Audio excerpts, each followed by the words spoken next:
816-578-1007 or 800-348-1007. 35192 to text. Sunday morning, the week in Cox. It is 2 hours of the best stuff from this week. It is condensed every Sunday morning for you from 8 to 10.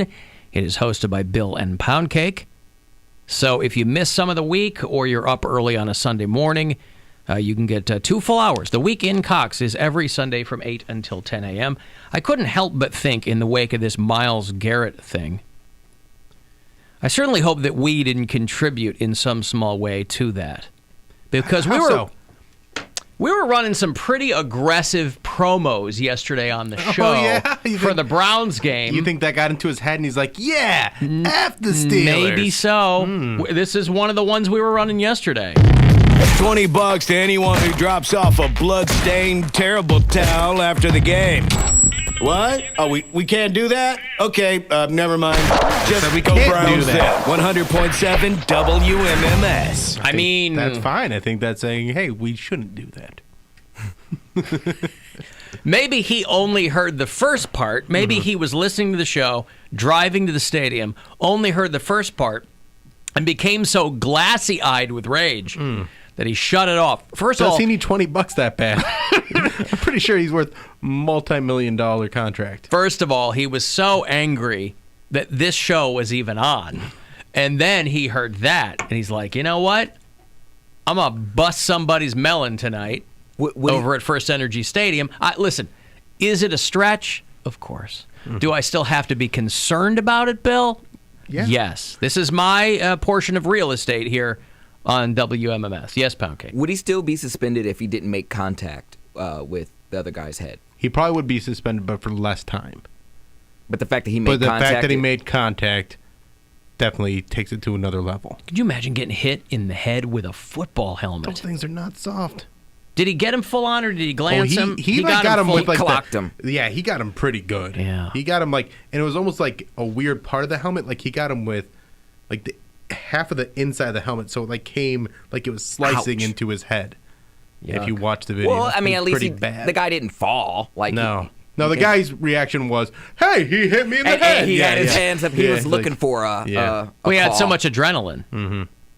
Alan, tell Poundcake to hang out in the Hillcrest neighborhood of San Diego. He will find a lot of thoughts. Oh yeah, I know. I'm on a bottoms diet for the rest of the month. Is there like a Zaggett's guide? It rhymes with Zaggett's. A Zaggett's guy? What do you mean? You know what Zaggett's is? Zaggett's is the long-standing, very famous restaurant guide to New York City. They had it in some other cities too, but I wondered if there was like a gay travel guide, probably. Here's the name. There's got to be. But we don't need it. We have Tinder and Grindr, and then there's the Hillcrest area. With you're just going to do it on the spot. Oh yeah, because my I didn't know how. Listen, like when I travel, I'm a planner, or I should say, when I travel, my wife's a planner. And so my roommates live downtown. Like we're staying in their little studio apartment on like an air mattress because the trip would be a lot shorter and more expensive if we I see. had to get You're a hotel. Gonna couch surf or whatever. Yeah, because my roommate. It's good surfing there all the way around. My one friend is a travel nurse, so he is working probably like 3 days out of the week, and my other one he works remotely from anywhere, so he can just tag along with us as I'm on my whole parade. Mm-hmm. Okay. Well, like I said, San Diego is beautiful. It is an aggressively white town. Beautiful. Very expensive. I was a station in San Diego called me a couple of years ago wanting me to come out there and host their morning show. And I had to give it a bit of thought. But at the end of the day, I was like, boy, it's expensive to live out there. Mm-hmm. And I certainly didn't want to find myself in a position where, 3 years later, San Diego didn't live up to my expectations.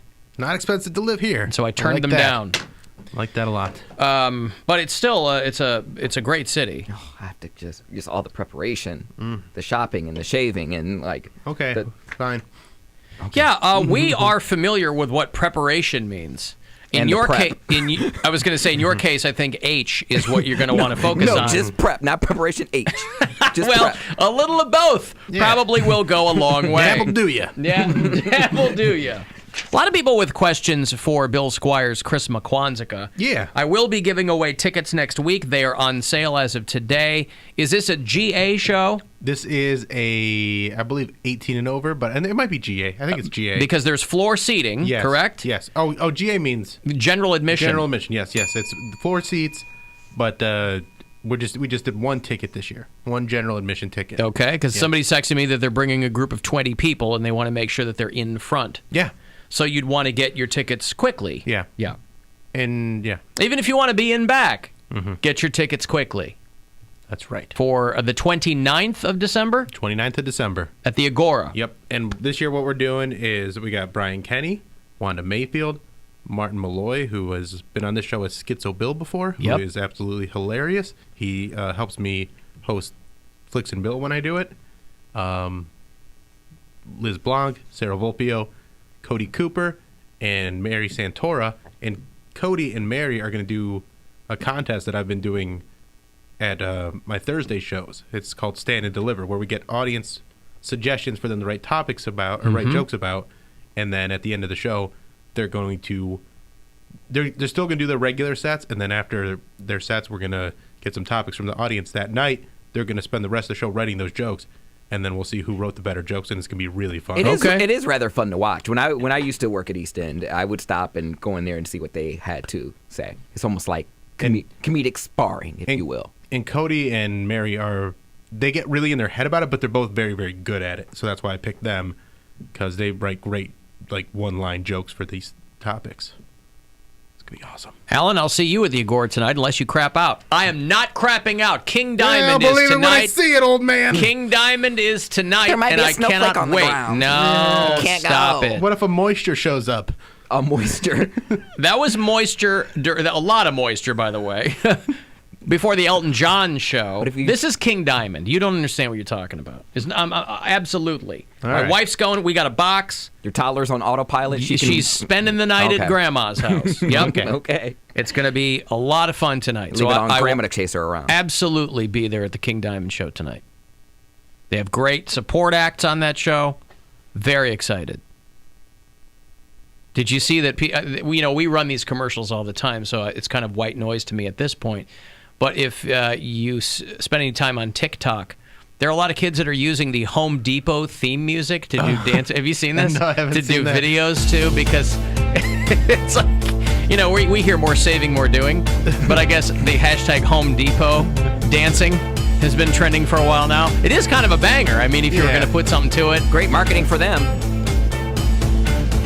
I mean, if you know That's what hilarious. it is. Yeah, I thought it was funny. That's very funny.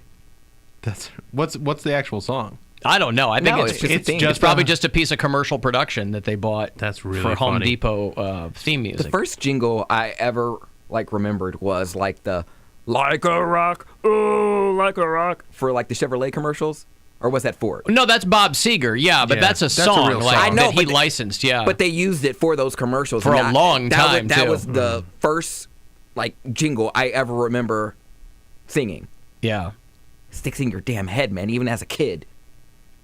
Despite sounding as if Trent Reznor scored a 1990s wrestler intro, the Home Depot theme song is being used a lot on TikTok. Well, so there you go. Congratulations. There's a page, Q Ringy, on Instagram that I follow, and it's a bunch of just really cringy TikToks, and they are so uncomfortable, but I Why? love them. They're just like people doing really weird things, and then they just collect them all and put them out there, and people are real weird. For whatever reason, people are real weird on TikTok. Like this girl didn't shave her pits? Yeah. There you go. Yeah, there's that one. Go to the one. By the way, I'm all for you ladies empowering yourselves however you see fit. You do whatever you want to do. That ain't a good look. The hairy pits, I don't like it. It's just from me to you. It's this one. It's like the redheaded dude, and I don't know. It's next. There's a lot on there. Yeah, there's a lot on Yeah. there. I'll share it on my story on Instagram. I think I already shared it. Not even 300 posts yet, though. But they are so cringy. Huh. Yeah, I think I already shared that one on my Instagram story if you want to see it. And it's this just really Florida couple being really uncomfortable. And then, like, this really That's skinny how you know dude's- that they're a Florida couple. this really skinny dude dancing, and I spent a good 30 minutes just watching those videos last night. Do people And then submit to the account, or the I account think so. finds them and posts them? I think both. Could you they- submit your own to Q Ringy? Maybe if I wanted to get on TikTok. Yeah, come up with something and put it on there. I don't want to. Dance to the Home Depot theme music, Bill. You know you want to. I feel like I need like a work belt for this. Yeah, be wearing a work belt and nothing else. This is what should play when young ladies walk into your house. This is what I'll the get a work Squirtle belt. Tower. And tonight, while there's nothing in my apartment, I'll just dance around to this music. There you go. Because when a lady walks in, you play that. You know what that means. Forget the saving. It's going to be more doing going on here tonight, ma'am. The power of Home Depot. There you go. Who does the voiceover for those? I think Josh Lucas, if I'm not mistaken, an actor. It sounds, a lot of people think it's Ed Harris. I don't think that it is Ed Harris. I think it's Josh Lucas. Hey, by the way, very sad news. It's a few days old, but if you're a Seinfeld nerd like me, and if you follow any, I think all the late night hosts were tweeting about him. Rick Ludwin was a longtime NBC executive. This is the guy that if you watch any Seinfeld documentaries, he was one of the execs at NBC who championed Seinfeld when they first shot the pilot for Seinfeld. It was extraordinarily dry, and NBC didn't like it. And Rick Ludwin said, look, there's something here. I mean, by that time, Jerry Seinfeld was a very well-known comedian, and he had done The Tonight Show 100 times, you know. And they came to him pretty late for a network show. Rick Ludwin was 71. He died. He's from Cleveland. Huh. He is a Miami University graduate, but to a person, Julie Louis-Dreyfus and Conan O'Brien and everybody with Saturday Night Seth Live. Meyer. Yeah, because I think the guy was like head of late night programming for a while, but he really ran the gamut over NBC. But everybody said that as far as Suits went, that Rick Ludwin was one of the nicest, most creative people that you could run into. And he died. So he is as responsible, honestly, he is as responsible for Seinfeld as Jerry Seinfeld and Larry David. His last tweet was, SNL airing right now, very funny movie trailer parody from director Todd Phillips' Grouch, origin story of Oscar the Grouch. There you go. Great. So he was a comedy fan to the end. Yes. He grew up in Rocky River, and he kind of bounced around at NBC. He was a programming executive for primetime, and then late night, and then comedy, and But I think in that world, he's most well known for being the guy that was like, we gotta stay with. You're talking early 90s, late 80s, where a network was not as willing to get rid of a show right away as they are now. You know what I mean? There's so many options now.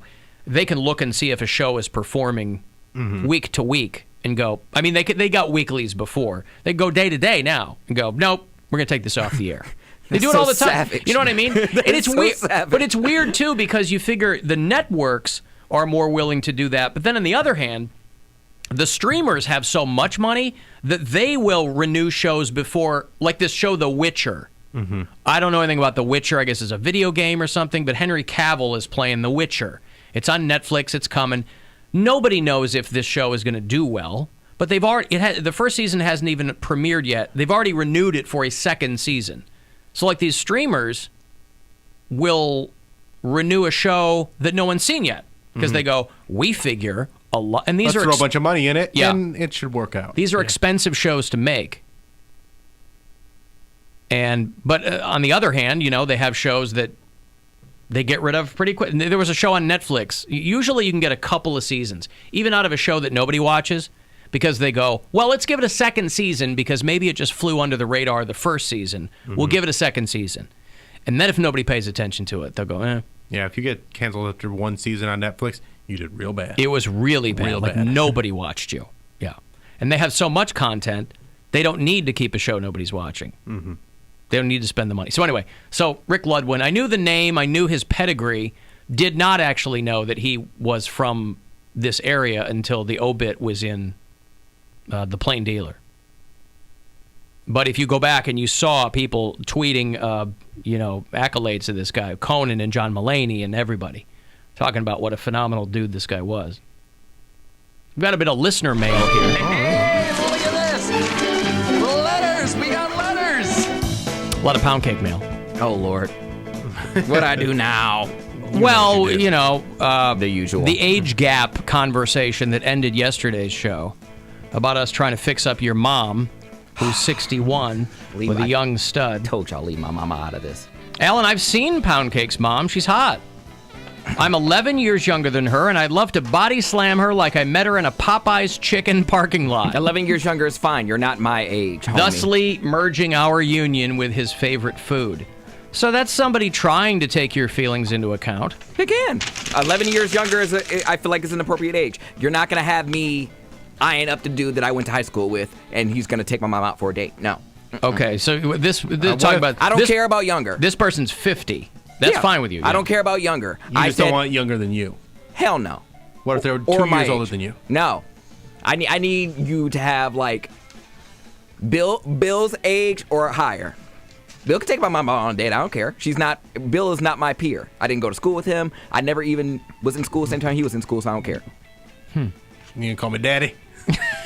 Well, you're good at taking care of kids, so I'll have a better relationship with you than I would with my real dad. Honestly, I'd be a great stepdad to you. And he has no responsibilities whatsoever. I'm already grown. Yeah. He can pay like half of my phone bill. I'm cool with that. He got a steady job. This is my step zaddy Bill. I'm fine with that. Rachel says, does Poundcake know that there's a term for his bowel shyness? I did not know that. Bowel shyness on that King Diamond show tonight. I cannot wait. It's called parcapresis. I don't know if you've ever termed it for him. Mm-mm. She wanted to hear you say it, but I wasn't going to write it out for you. Parcapresis? Parcapresis, yeah. Parcapresis. Bowel shyness. So there you go. So now I have like a disability. Now when I get questioned about like getting up for work, I'm like, hey, I have parcapresis. I need an extra half hour. I thought that was an old Chevy. That's a Caprice, Bill. Yeah, gotcha. Is what you're thinking. Hey, get out there and park Caprice. Parcapresis. So Poundcake's like, hi, I'm Cody Brown. I'm a parcapresis survivor. You can't fire me for going home to poop. I have parcapresis. Are you unable to poop at work? Do you have bowel shyness? Alan, why does Cody always talk about his inheritance? He does know that money isn't his. He didn't do anything to earn it, and if his mom doesn't leave him a cent. But it is mine. He's a working man, and I feel like that's being generous. If anything, he should be giving his mom money for all she cost him growing up. He owes her an inheritance. He's treating his mother like a piggy bank. Well, you pay for things for your mom, right? I break my mom off all the time. Break your mom off? Yes. I want to clarify that. Yeah, that's a... Break my mom off a stack. Okay. Like, if I walk in with a lot of money... A stack. He's got $1,000 he's handing off to his mother. I've got another stack coming at 3:30, Bill. Yeah. Oh, nice. You can go fund yourself. My mom is well taken care of. If anything, my mom is able to... She's the only person that can drain my bank account and me not be able to say anything about it. I'm like, all right, she paid for my school. She still pays for my insurance. Anytime she needs money, I'm just like... Yeah, every time she needs money, I look at it as like, okay, these are for my expenses. So even if she could do with it what she wants, but I probably owe her that money some way, somehow. Alan, this is a few days behind, but Poundcake said he was going to name his children Gordy and Lupa. Correct. Short for Gordita and Chalupa, right? Correct. Yep. Ryan says, I don't know if he's aware of this, but Lupa is Latin for prostitute. Were you aware of that? I was not. Do you care? Well, now I have to put male Lupa, but yeah. What? I'll just name him male Lupa, male prostitute. Fred Garvin, male prostitute. Yeah. All right, well, there you go. There's some listener mail. I think we covered a lot of ground there. Yeah. What is it? What is everyone's name? You're fine with Loopy? Lupa? It's Lupa. And yeah. Maybe Loopy would be more appropriate. That's not fair. I'm sure there's a lot of American names that mean like a curse word or like a derogatory term in other languages. But people don't get named those names. Yeah, they do. I'm sure people name their kids and then not know. Whatever. Right. Wonder what my name means in Latin. My kids will be well-to-do. Well-to-do what? Well-to-do, like they'll be well off. Your children would be children of means, is what you're trying to say? If I have children... They'll be mean.